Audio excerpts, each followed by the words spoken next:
الله أكبر الله أكبر. أعوذ بالله من الشيطان الرجيم. بسم الله الرحمن الرحيم. صحیح بخاری حدیث نمبر 394۔ ابو ایوب انصاری رضی اللہ تعالیٰ عنہ سے روایت ہے کہ رسول اللہ صلی اللہ علیہ وسلم نے فرمایا، جب تم قضائے حاجت کے لیے جاؤ تو اس وقت نہ قبلے کی طرف منہ کرو اور نہ پیٹھ کرو، بلکہ مشرق یا مغرب کی طرف اس وقت اپنا منہ کر لیا کرو۔ ابو ایوب نے فرمایا کہ ہم جب شام میں آئے تو یہاں کے بیت الخلاء قبلہ رخ بنے ہوئے تھے۔ جب ہم قضائے حاجت کے لیے جاتے تو ہم مڑ جاتے اور اللہ عز و جل سے استغفار کرتے تھے۔ اور ظاہری نے عطا سے اس حدیث کو اسی طرح روایت کیا۔ اس میں یوں ہے کہ عطا نے کہا، میں نے ابو ایوب سے سنا، انہوں نے اسی طرح حضرت صلی اللہ علیہ وسلم سے سنا۔ یہ بخاری حدیث نمبر 395۔ عمر بن دینار نے کہا، ہم نے عبداللہ بن عمر رضی اللہ تعالیٰ عنہ سے ایک ایسے شخص کے بارے میں پوچھا جس نے بیت اللہ کا طواف عمرے کے لیے کیا لیکن صفا اور مروہ کی سعی نہیں کی، کیا ایسا شخص بیت اللہ کے طواف کے بعد اپنی بیوی سے صحبت کر سکتا ہے؟ آپ نے جواب دیا کہ نبی کریم صلی اللہ علیہ وسلم تشریف لائے، آپ نے 7 مرتبہ بیت اللہ کا طواف کیا اور مقام ابراہیم کے پاس 2 رکعت نماز پڑھی، پھر صفا اور مروہ کی سعی کی، اور تمہارے لیے نبی کریم صلی اللہ علیہ وسلم کی زندگی بہترین نمونہ ہے۔ صحیح بخاری حدیث نمبر 396۔ عمر بن دینار نے کہا، ہم نے جابر بن عبداللہ سے بھی یہ مسئلہ پوچھا تو آپ نے بھی یہی فرمایا کہ وہ بیوی کے قریب بھی اس وقت تک نہ جائے جب تک صفا اور مروہ کی سعی نہ کر لے۔ صحیح بخاری حدیث نمبر 397۔ سیف بن ابی سلیمان نے کہا کہ میں نے مجاہد سے سنا، انہوں نے کہا کہ ابن عمر کی خدمت میں ایک آدمی آیا اور کہنے لگا، اے لو، یہ رسول اللہ صلی اللہ علیہ وسلم آن پہنچے اور آپ کعبے کے اندر داخل ہو گئے۔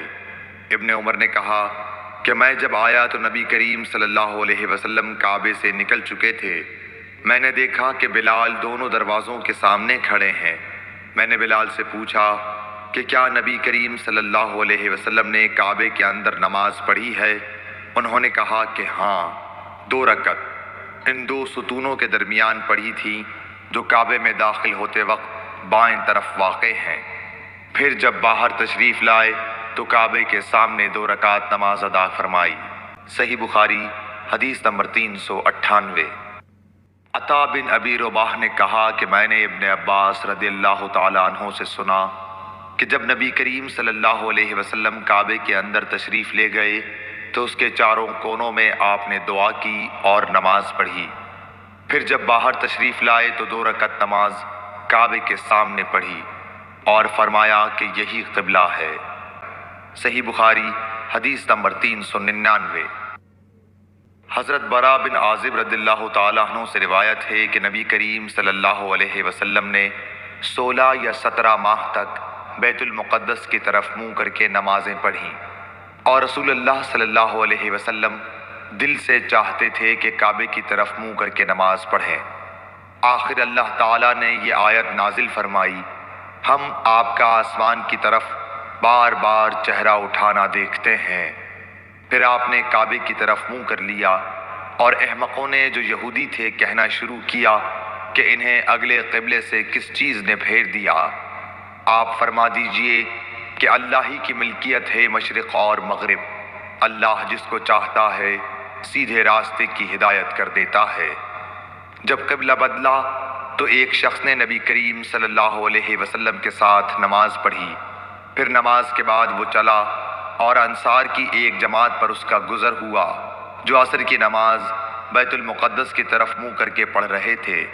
اس شخص نے کہا کہ میں گواہی دیتا ہوں کہ میں نے نبی کریم صلی اللہ علیہ وسلم کے ساتھ وہ نماز پڑھی ہے جس میں آپ نے موجودہ قبلہ کعبے کی طرف منہ کر کے نماز پڑھی ہے۔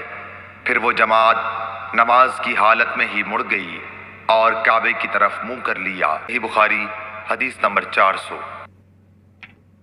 جابر بن عبداللہ نے فرمایا کہ نبی کریم صلی اللہ علیہ وسلم اپنی سواری پر خواہ اس کا رخ کسی طرف ہو نفل نماز پڑھتے تھے، لیکن جب فرض نماز پڑھنا چاہتے تو سواری سے اتر جاتے اور قبلے کی طرف منہ کر کے نماز پڑھتے۔